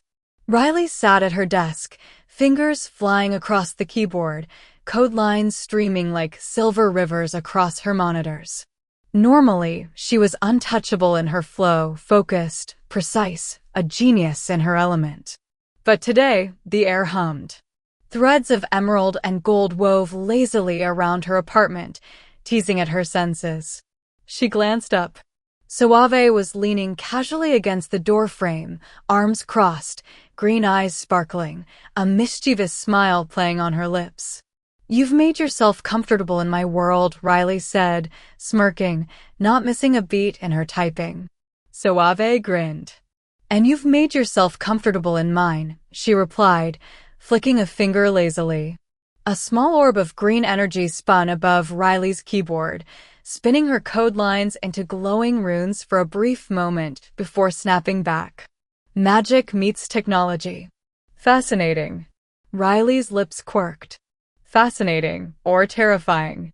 Don't touch my code with magic unless you want me to rewrite your wardrobe in binary. Suave chuckled, stepping closer, the faint scent of jasmine and sandalwood weaving through the office. "Oh, I like a challenge," she said, trailing a finger along the edge of Riley's desk. Sparks danced where her skin brushed, tracing patterns in the air, playful but precise. We're magic, after all. Why not have fun? Riley leaned back, eyes glinting, letting her pulse sync with Suave's aura. "Within boundaries," she said, teasing. "This is still my apartment. And my responsibility. But I admit, magic makes debugging code much more interesting." Suave's smile deepened, a predator and a partner in mischief. "Then let's push boundaries. Just a little." The next moments blurred between work and playful chaos. Suave conjured tiny illusions. A miniature dragon curled around Riley's monitor, its eyes blinking curiously at the scrolling code. Riley laughed, tracing her hand through the threads of Suave's magic, turning the dragon into a tiny, glowing cat before it evaporated in a spark of silver light. "See?" Riley said, grinning. "Fun, but controlled." Rules still apply. Suave leaned down, brushing lips along Riley's ear. I like rules. I just like bending them with the right person. Riley's heartbeat skipped, fingers trembling slightly over the keyboard. Right. So, should we try combining powers? Suave's green eyes glimmered dangerously. Oh, absolutely. Let's make work a little more alive. In seconds, the apartment was transformed. Floating runes hovered around stacks of reports. Threads of light wove between the monitor and desk. Coding commands became shimmering symbols, alive and responsive to their combined magic. Each laugh, each touch, each playful glance caused ripples of power to dance across the room. They were unstoppable partners in life, magic, and mischief. A balance of fire and ice, strategy and chaos, passion and discipline. And in that playful blend, Riley realized something profound. This wasn't just about working together. This wasn't just about blending worlds. This was creating a new kind of existence, where love-fueled power and magic made even Monday meetings something to look forward to. Suave draped an arm over Riley's shoulders, leaning close, eyes glimmering. Magic, work, life, and fun. We can handle it all. Riley pressed her forehead to Suave's, smiling. Together, always. And in that moment, the world was theirs, not just conquered, but woven together with love, magic, and a little playful chaos. Chapter 25. Gatekeepers of magic, mischief, love, and worlds untold. Suave straightened her suit jacket, emerald eyes sharp and commanding as she prepared to hand over the underworld empire to her cousin. You'll run things while I'm elsewhere, she said, tone light but authoritative. A lifetime of power flowed in every gesture, every word. Riley's hand found hers, fingers entwining, grounding them both in the quiet before departure. Don't worry about your empire, Riley murmured, lips brushing Suave's temple. I've got our back in every world we touch, and don't worry, I've been coding some safeguards just in case your cousin gets clever. Suave smirked. Clever? Maybe. Dangerous? Absolutely. Lucky for me, I have you. They kissed quickly, a spark of energy igniting between them, a pulse that reminded them, no matter how serious life got, desire always lingered, teasing and alive. And when they returned from the meeting, they began their true adventure, traveling the world in search of magic, seeking out whispers of wonder that people claimed to have glimpsed, feeling, and harnessing. Together, they became the official gatekeepers of magic, keeping balance, discovering relics, protecting secrets, and laughing through it all. But mischief was never far behind. One morning, while Riley traced patterns across her laptop in London, she felt the familiar pull across time and space. Her lips curved into a devilish smile. She reached across continents and decades in an office in Italy and, softly, teasingly, pressed a hand against Suave's spine, fingers tracing invisible runes that lit a fire in her lover's skin. Suave gasped, emerald eyes wide, cheeks flushing, voice low and commanding. Riley, portal. Now. Riley grinned, already whispering the incantation, portal shimmering open beneath Suave's feet. As you wish, my dangerous queen. In an instant, they tumbled together into a quiet alcove in Marrakesh, laughter spilling between kisses and touches as their magic hummed around them. No one could see. No one could interfere. Their passion, playful and dangerous, wrapped around them like silk and fire, every touch sparking threads of power that danced through the air. Later, in Rome, they wandered streets lit with gold and shadow, laughter echoing through alleyways as Suave conjured tiny magical illusions, dragons, flickering stars, shimmering spirits, that Riley delighted in rewriting into mischievous shapes. A tiny mischievous cat chasing phantom fireflies, giggling as they spun through the air. Everywhere they went, magic flowed through their fingertips, intertwined with love and laughter, passion, and wonder. Nights were stolen, hearts collided, and through it all, they built a life entirely their own. In quiet moments, Riley would trace the glowing keys along her arms and palms, feeling the pulse of their connection, and Suave would brush her lips across her fingers, whispering, "Forever. Magic, life, and us." Riley would grin, brushing a hand across Suave's jaw, gray eyes twinkling. And a little mischief. Always mischief. And so, they moved through the world together, adventurers, lovers, gatekeepers of magic, untouchable yet completely entwined, daring, mischievous, and endlessly in love. Each city, each adventure, each secret spell they discovered became another thread in their tapestry, woven with passion, laughter, and unbreakable connection. They had broken centuries of history, defied fate, and now they were unstoppable together. Chapter 26. Threads of Magic, A Life Unbound. Tokyo, neon streets. Riley traced glowing kanji in the air, her fingers painting runes over neon signs. Suave leapt gracefully from rooftop to rooftop, emerald eyes scanning the city below. Together, they corralled a rogue spirit trapped in the neon grid, laughter spilling as it tried to escape, only to be coaxed into a glowing cage of magic by Riley's code and Suave's will. Cairo, desert ruins. The sand swirled in golden spirals as they uncovered an ancient amulet said to contain the heartbeat of the sun itself.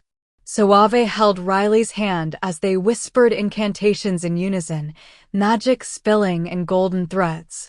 The amulet pulsed, glowing brighter than the desert sun, and Riley couldn't resist teasing, "We might just be stealing the sun." Suave smirked, green eyes sparkling. "Then let's keep it between us."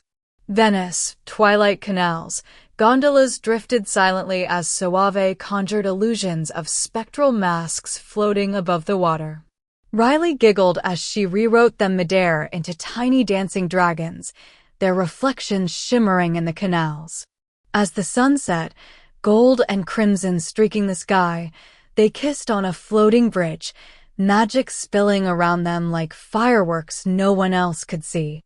Istanbul, bazaar of secrets. They chased whispers of a magical artifact said to reveal hidden truths. Riley navigated labyrinthine alleys, code and magic blurring into a glowing map only she could read. Suave's laughter echoed behind her as she transformed shadows into guides, and together they uncovered a chest of runes, each pulsing in rhythm with their hearts. Suave pressed her hand over Riley's, whispering, "We found it, together." Patagonia, glacial peaks. In the quiet white expanse, Suave sculpted protective wards in the ice, the wind carrying sparks of emerald and gold through the peaks. Riley traced her fingers across the air, opening portals to hidden caves, discovering veins of raw, untamed magic. Alone, the world was still dangerous, but together, they were unstoppable. Paris, midnight rooftops, rain-slicked rooftops gleaming under lamplight. They danced in puddles, magic reflecting as prisms in the night. Riley traced glowing symbols over Suave's skin, making her shimmer in silver and green. Laughter, desire, mischief, they were unstoppable, untouchable, unbound. Santorini, sunset cliffs, hands intertwined, they summoned tiny glowing creatures to dance across the sky, painting the horizon with their magic. Suave leaned close, lips brushing Riley's ear. "We make the world beautiful, even if no one else can see it." Riley shivered. "Then let's keep painting it. Together." London, rainy alleyways, late-night mischief, spinning magical illusions to confuse would-be observers, Riley giggling as Suave flicked her wrist and turned the shadows into playful, harmless mischief, miniature dragons chasing phantom lights. Passion and laughter combined, the threads of their magic wrapping around them like a private cocoon. Anywhere, everywhere. They discovered hidden libraries of forbidden spells, danced through storms that bent reality, and tamed magical creatures that whispered secrets of centuries past. Between flights of adventure, they stole kisses in quiet corners, whispered spells in private, touched across time and space when distance tried to intrude. Everywhere they went, magic and desire intertwined, unstoppable, eternal. Through it all, their love became legend, not in books, not in whispers of the world, but in the very fabric of magic itself. Threads of emerald, gold, silver, and fire laced through continents, oceans, deserts, and skies, a living testament to two women who had broken history, defied destiny, and created a world entirely their own.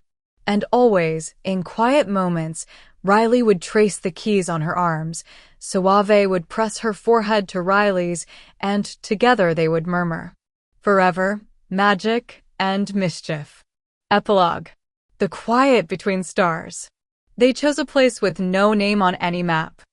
A small hill above a sleeping sea, where the wind carried salt and stories, and the sky felt close enough to touch. Riley sat on the grass, knees drawn in, the faint glow of the 5 keys tracing soft constellations along her skin. Suave lay beside her, head resting against Riley's thigh, emerald eyes reflecting the stars like a private galaxy. No portals tonight. No missions. No magic unleashed for the world to feel. Just them. Riley lifted her hand and drew a single thread of light across the sky. Not a spell, not a ward, just a whisper of wonder. It curved gently, like a smile written in starlight. Suave laughed softly, low and warm. "You know," she murmured, "I used to think power meant control. Fear. Silence." She turned her head, pressing a kiss into Riley's collarbone. "You taught me it can mean this. Stillness. Choice." Riley leaned her forehead against Suave's. "And you taught me that even infinity needs a heartbeat." The wind shifted. The sea breathed. Somewhere far away, the world kept turning, unaware of the two women who had once spent time and history and now simply let the night hold them. Suave traced the key over Riley's heart, not igniting it, not awakening anything, just resting there. "Gatekeepers of magic," she teased. "Saviors of ancient wards. Travelers of impossible worlds." Riley smiled. "And tonight." Suave's lips curved. "Tonight, we're just us." They lay back together, fingers entwined, watching a meteor cut a quiet silver line across the dark. Riley didn't chase it with a spell. Suave didn't trap it in a ward. They whispered to each other, "I love you until eternity." They let it go. Because some things, like love, like moments, like this exact breath in this exact place, didn't need to be held forever to be eternal. Riley whispered, barely louder than the wind, "We did good, didn't we?" Suave turned, green eyes soft, steady, unguarded. "We did more than good. We chose each other. Every time. Across worlds. Across centuries." Their foreheads touched. No sparks. No glow. Just warmth. And in that quiet, under a sky that would never know their names, but would always carry their light, Riley and Suave rested in the life they had built. Woven from magic, laughter, mischief, and a love that didn't need to be loud to be infinite. Thank you so much for listening. Please subscribe and like this video and follow me for more stories. You are always welcome here, and leave me a comment or a thumbs up, just letting me know if you like the story and would like more, or is there perhaps an idea that you would like to share or let me write for you.